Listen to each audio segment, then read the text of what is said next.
Max here with your quick tips in under 5 minutes. This week's episode is on Kayle.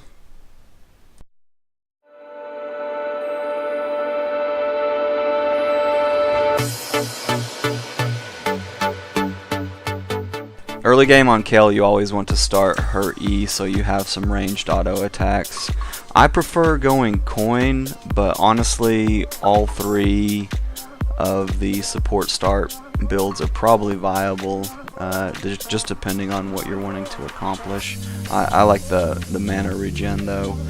Here you can see the amount of damage you can do along with your AD carry just from a few auto attacks. And then there's another example of just 3 in a row on Kayle, and the Alistar's at 3/4 of health.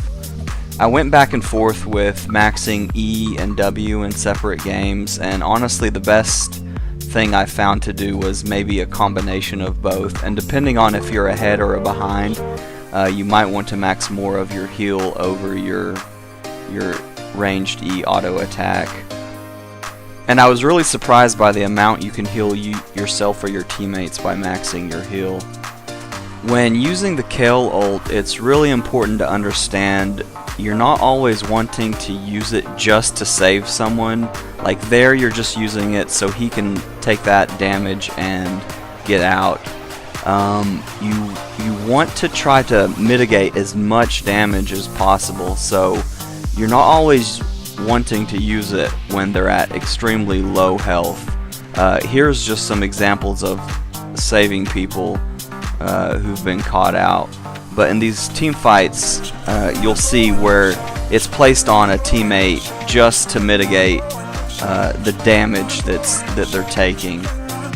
I mainly went straight tank whenever I was playing Kayle, and it seemed to still be useful in team fights.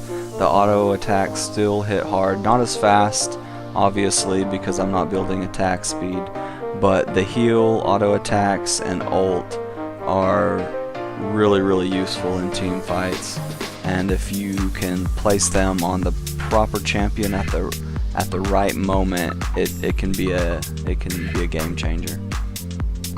And a lot of the times, based on the enemy team comp, you'll just have to save it for your AD carry or mid laner.